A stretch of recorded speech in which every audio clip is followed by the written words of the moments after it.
Culturas imigrantes em São Paulo.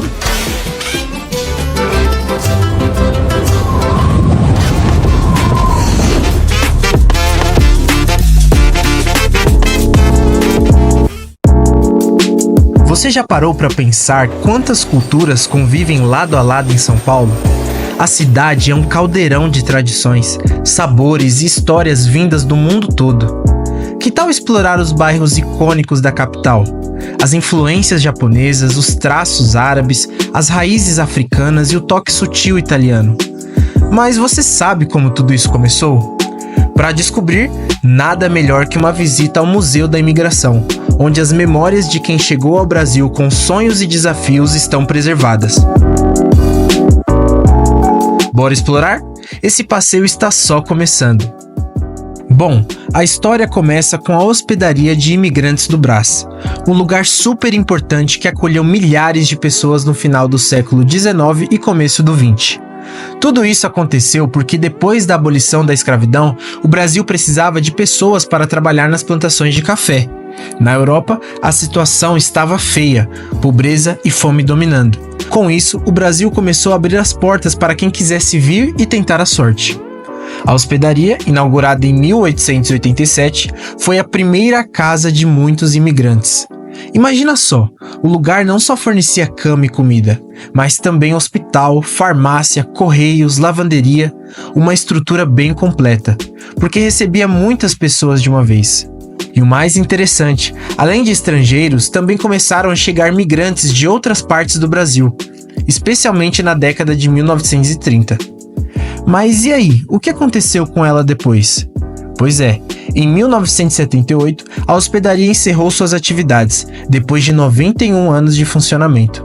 Nesse tempo, mais de 2,5 milhões de pessoas passaram por lá, de mais de 70 países e culturas diferentes. E hoje em dia, esse lugar virou patrimônio histórico e um ponto super relevante, não só para São Paulo, mas para o Brasil inteiro. Legal, né? Você sabia dessa história? E já pensou como as imigrações ainda afetam o Brasil até hoje? Pois é, esse é só o começo. Nossa próxima parada é um lugar super interessante, o Estúdio Fotográfico. Mas olha só que legal, bem ali do lado fica a estação ferroviária. Já imaginou quanta história esse lugar tem para contar? Aqui estão os registros capturados de momentos muito marcantes. Os migrantes chegando na plataforma, sendo recepcionados pelos funcionários do prédio e até mesmo passando pela vistoria de malas e baús no setor de bagagem. Dá para imaginar o clima de expectativa e de nervosismo? As imagens também mostram essas pessoas embarcando para outros destinos, começando novas jornadas. Já pensou quantas histórias de vida cruzaram por esse lugar? Como será que eram os sonhos, os medos e as esperanças dessas pessoas? Fica aqui a reflexão enquanto exploramos esse espaço cheio de memórias e emoção.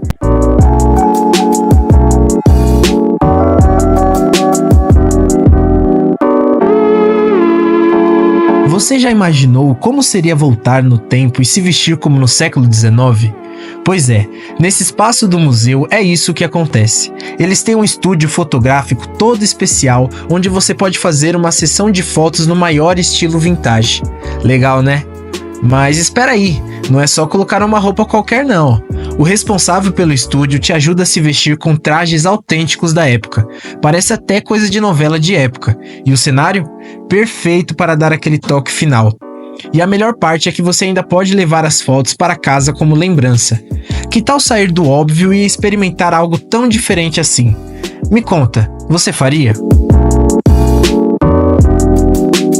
Agora deixa eu te contar uma coisa. Sabia que o Museu da Imigração não é só sobre histórias e exposições? Tem um jardim incrível lá. São 2.900 metros quadrados de área verde. Imagina só, um espaço cheio de árvores e plantas com direito a 2 figueiras enormes que têm mais de 50 anos. Impressionante, né? E não é só para admirar, não. Eles têm móveis rústicos espalhados por lá, perfeitos para sentar e relaxar, fazer um piquenique ou até colocar a leitura em dia. Tá procurando lugar para fazer yoga ao ar livre? Eles também têm espaço para isso. Ah, e o gramado vira palco de várias programações culturais. Tem música, dança, teatro e até cinema. Já pensou em assistir um filme ao ar livre nesse cenário? Que parte será que você mais aproveitaria desse jardim? Em falar em descanso, o museu tem um espaço próprio para isso. É o Redário, um canto cheio de redes para você se balançar e, de quebra, refletir um pouco. Mas olha só que interessante, enquanto você descansa, dá para escutar músicas de fundo que falam sobre migração, deslocamento forçado e até questões ligadas ao meio ambiente. Já pensou como tudo isso se conecta com a ideia de parar, respirar e pensar no que você sentiu durante a visita? Afinal, se mover também significa saber quando parar, não é mesmo? Reflexão gera conscientização, e esse corredor é totalmente provocativo, mas no bom sentido. É uma exposição incrível do Lalo de Almeida, e o objetivo é nos fazer refletir de verdade. As obras dele fazem um percurso de fragmentos que, de cara, pode até parecer que não tem uma conexão direta, mas aí você vai juntando as peças e percebe que tudo está ligado. É como um convite para dar um passo atrás, olhar o caminho que percorremos e entender como chegamos até essas crises que parecem se acumular: ecológica, econômica, social e até moral. Ufa, pesado, né? Mas, ao mesmo tempo, é um espaço para abrir os olhos e gerar aquela conscientização que muda tudo. O que você acha? Como a arte pode ajudar a gente a refletir sobre problemas tão grandes assim? Agora, bora falar das salas interativas do Museu da Imigração? A exposição principal, chamada Migrar: Experiências, Memórias e Identidades, é super rica e cheia de histórias, mas apresentada de um jeito que dá para se conectar de verdade. Ela explica como as imigrações moldaram São Paulo e o Brasil, com foco nos séculos XIX e XX, época de maior movimento imigratório na antiga hospedaria de imigrantes, onde o museu está hoje. Dá para aprender sobre as políticas de imigração, o dia a dia dos imigrantes que chegaram aqui e até sobre as condições que levaram tantas pessoas a cruzarem oceanos, como a fome e a miséria na Europa. O legal é que tudo isso é contado com projeções e vídeos, passando pela colonização, escravidão e os deslocamentos dos povos indígenas, até chegar na imigração moderna. Nessa mesma sala ainda tem uma exposição super atual chamada Mova-se: Clima e Deslocamentos. Ela foi feita em parceria com a ONU e explora como as mudanças climáticas afetam a mobilidade humana. Aqui vai um exemplo. Você sabia que eventos como secas prolongadas ou desastres naturais podem forçar comunidades inteiras a se deslocarem? Esse tipo de migração pode ser planejado ou até reativo, como fugir de um desastre repentino. E com o aquecimento global, esses fenômenos tendem a ficar cada vez mais frequentes. A exposição combina ciência, arte e depoimentos para mostrar como tudo isso está conectado. Tem instalações interativas, dados impactantes e relatos reais que te fazem mergulhar de cabeça no tema. Então, o que você acha? Será que o clima é um dos maiores motores de mudança da nossa era? Será que a história dos imigrantes tem algo a ver com a sua própria trajetória? Bora desbravarmos um pouco mais esse tema e descobrir como esse assunto afeta a todos nós.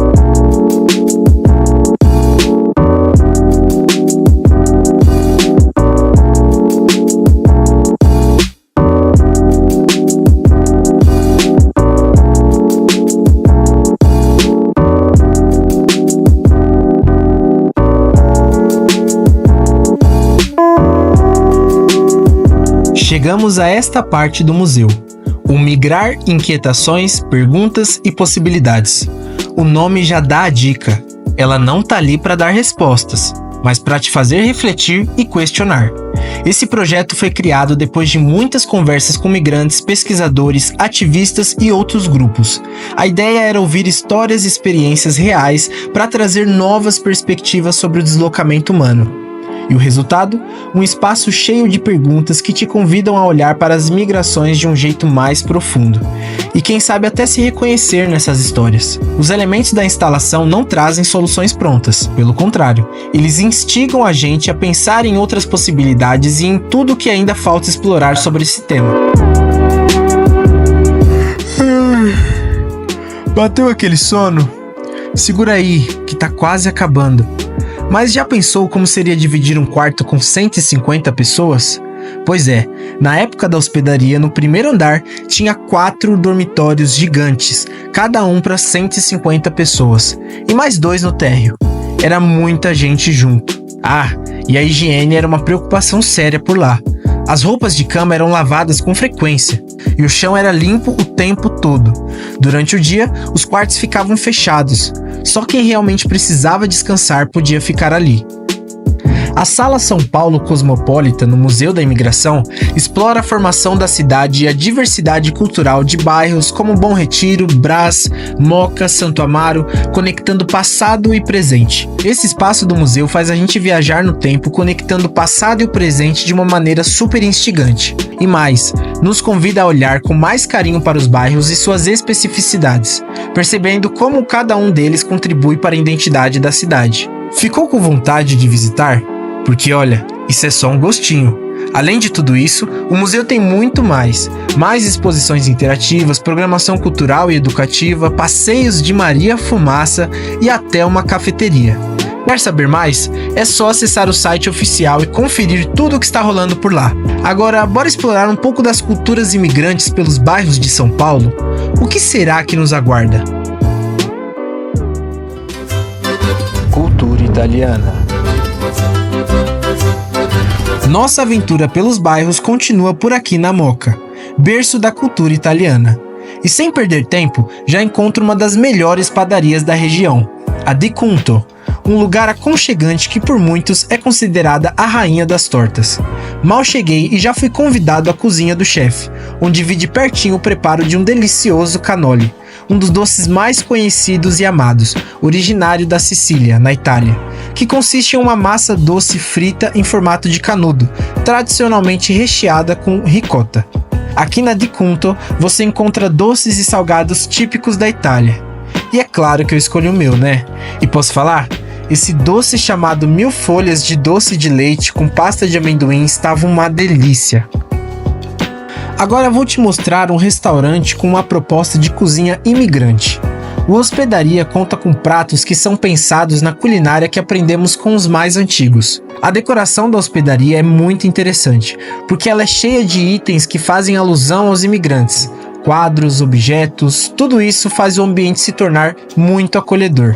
O cardápio conta com muitos pratos típicos da culinária caseira que a gente ama, além de ter pratos que fazem alusão à imigração.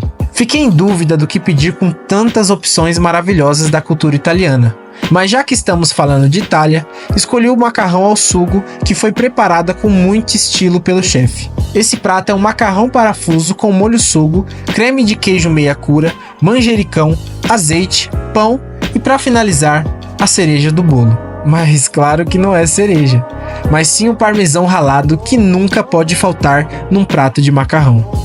E aqui se encerra a visita à hospedaria, um lugar cheio de histórias e memórias afetivas. Arrivederci!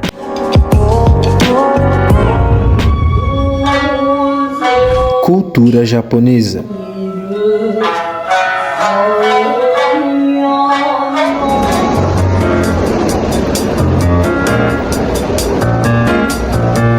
Você sabia que a maior comunidade japonesa fora do Japão fica aqui no Brasil, em um bairro de São Paulo? Olá, eu sou a Maria Eduarda e hoje, eu e a Ana Carolina vamos para a Liberdade mostrar uma das culturas imigrantes mais amadas do país, a japonesa. Aqui na região, existem vários lugares para que se conheça a cultura, história e culinária oriental. Mas, para você que gosta de história e arte, o Museu da Imigração Japonesa e a Exposição de Arte Japonesa, ambos localizados no Espaço Bunkyo, é o lugar certo. A exposição conta com centenas de obras de artistas japoneses que trazem em seus trabalhos traços e referências da cultura ancestral. Além disso, no final da visita você ainda pode votar na sua obra favorita. Então, se alguma tocar o seu coração ao longo da sua caminhada pelo local, anote o nome do quadro ou escultura e do seu criador.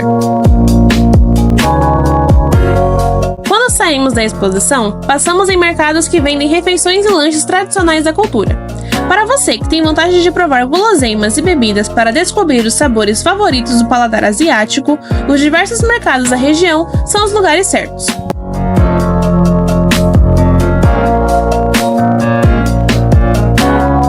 Depois do almoço, ficar em um lugar confortável é ótimo, não é? Em meio aos prédios, existe um oásis em plena Galvão Bueno, que traz consigo referências da cultura e arquitetura japonesa, com plantas e carpas que trazem paz para quem visita, além de contar com uma feirinha de comidas na sua parte interna aos finais de semana. Que seria de um passeio sem compras, não é mesmo? Na Liberdade existem várias galerias recheadas de acessórios, roupas e decorações sobre animes e K-pop, se tornando um paraíso para quem gosta desse universo. Infelizmente, nosso passeio acabou mais cedo por conta da chuva, mas com certeza saímos daqui satisfeitas. Mas e você? Quando irá conhecer esse pedaço japonês que fica aqui no Brasil? Cultura árabe. Hoje, eu e meu colega Vitor fomos conhecer um pouco mais sobre a cultura árabe presente na 25 de março, data que não dá somente o nome da rua, mas também é o Dia Nacional da Comunidade Árabe no Brasil. A data que foi instituída por lei no dia 5 de agosto de 2008 e desde então faz parte oficialmente do calendário do nosso país, feito conquistado devido às grandes contribuições dos árabes na nossa cultura, desde que se instauraram na região a partir do século XIX. Grandes contribuições como a sua culinária, especiarias, música, língua, matemática, medicina e até mesmo a arquitetura.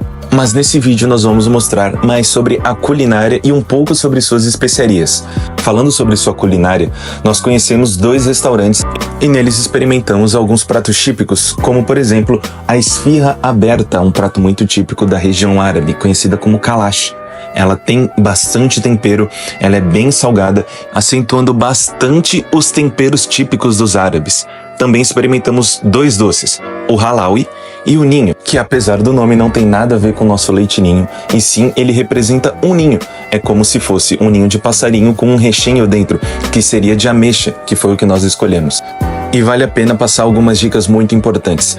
Durante o final de semana, tanto os restaurantes quanto as lojinhas, elas são bem cheias. É muito difícil que você seja atendido depressa, mas se você tiver paciência, o pessoal lá te atende muito bem. E logo após experimentarmos, nós fomos a uma lojinha ao lado, uma lojinha de especiarias, que nós também pudemos ver algumas coisas típicas, alguns temperos, alguns doces, coisas bem interessantes da cultura árabe. Então, se você estiver disposto a ter um bom atendimento e se deliciar com uma comida típica árabe, diferente da nossa cultura e muito deliciosa, vá a 25 que você não irá se arrepender.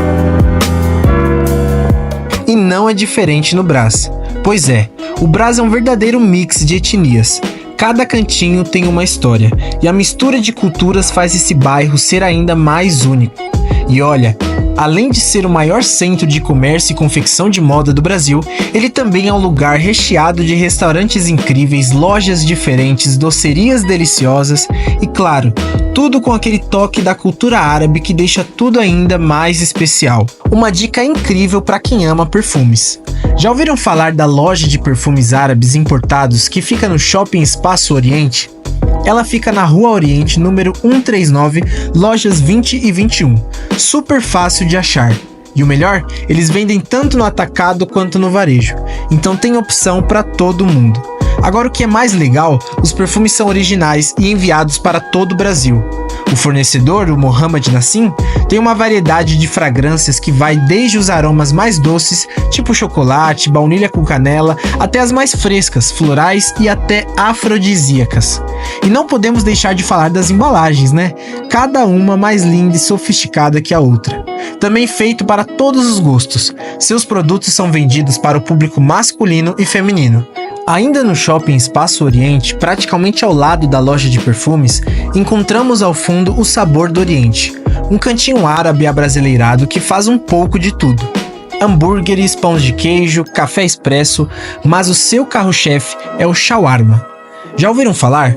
Shawarma é um prato tradicional do Oriente Médio, muito popular entre os árabes. A palavra shawarma vem do turco sevirmi, que significa girar, porque a carne é assada em um espeto vertical que gira o tempo todo. Só de explicar deu vontade. É aquele tipo de comida que, se você ainda não experimentou, tem que provar.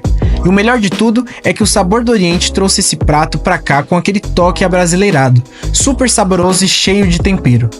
E vocês, já provaram o shawarma? Saindo do shopping, a gente encontra um lugar que é uma verdadeira joia. Bem ali na rua Barão de Ladário, número 1001. O Baba Shawarma. Mais uma vez ele aparecendo, e você precisa conhecer esse restaurante que é focado exatamente no shawarma. E olha, tem várias opções deliciosas para todo o gosto. Aqui eles têm o tradicional shawarma de carne, o de frango, e se ficar na dúvida tem o shawarma misto, que é a combinação dos dois. Tem coisa melhor? Agora, se você é vegano, calma que eles também pensaram em você. Eles oferecem opções veganas como o pão de folha e o famoso falafel, que é um bolinho frito de grão de bico moído. Ele é super típico da cozinha do Oriente Médio e tem um sabor incrível. E para fechar com chave de ouro esse tour pelo melhor da comida árabe, não poderia faltar a verdadeira estrela, as esfirras. E olha, se tem um lugar que é especialista nesse prato é o Rei das Esfirras. Eles têm uma variedade de sabores, provolone, atum, palmito e não para por aí. Eles também preparam coxinhas, quibes, doces sírios e o famoso halawi, que é um doce tradicional do Oriente Médio feito com mel, açúcar e pasta de gergelim. É um doce dos deuses. E sabe o que é mais incrível? Não é à toa que eles se chamam Rei das Esfirras. O restaurante já foi destaque 6 vezes na revista Veja São Paulo e é super frequentado pelos lojistas do Brás. Ou seja, se eles são os reis, é porque o reinado é merecido, né? E também, quem não ama esfirra? Encontramos também um mercadinho árabe que tem literalmente de tudo. E o melhor, tem opções tanto para os fãs de doces quanto para os de salgados. A loja interligada contém 2 entradas separadas, na qual optamos pela direita, a parte dos chocólatras, sendo esquerda dos salgados. Esse lado você encontra todo tipo de doce. Cookies, bolachas, bolinhos, barras de chocolate, bebidas doces, doces enlatados, caldas doces, cremes doces, tudo doce. É uma tentação atrás da outra. Dentro desse paraíso doce, tem uma passagem para o mundo salgado. Nela já conseguimos perceber um traço da arquitetura árabe, os arcos, um estilo árabe muito comum para marcar a passagem de um ambiente para o outro. A pergunta que fica é: você é do time da esquerda ou direita? Depois de explorar toda essa culinária maravilhosa, vamos dar um pulo em outro aspecto tradicional da cultura árabe, o narguile. Fomos até a tabacaria FNX, que traz um pedacinho da cultura árabe aqui para o Brás. É o lugar perfeito para quem curte o mundo do tabaco. Eles vendem tudo relacionado a isso: fumo, acessórios, carvão, mas o grande destaque deles é o narguile, dispositivo usado para fumar essências, tabaco ou até outras substâncias. O narguile tem uma origem lá no Oriente.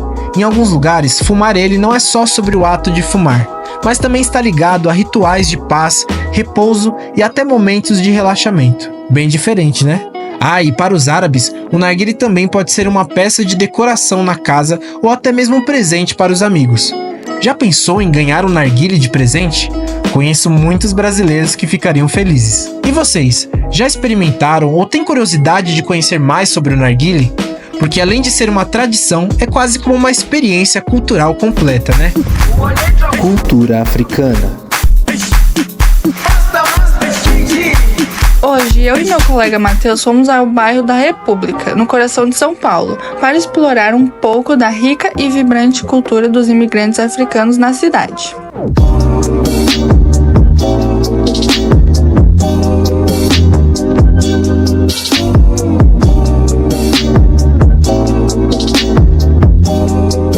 Nossa primeira parada foi na Praça da República, onde encontramos uma barraca muito interessante que reflete a diversidade religiosa e cultural dessa região. Essa barraca vende artigos religiosos africanos e de outras tradições, como o bandista e a católica, mostrando a mistura de crenças e práticas que convivem em harmonia por aqui. De lá, seguimos para o Largo do Auroche, onde visitamos um monumento em homenagem a Luiz Gama, uma obra do escritor Iolando Malose, inaugurada em 22 de novembro de 1931. Luiz Gama foi uma figura fundamental na luta pela abolição da escravatura no Brasil.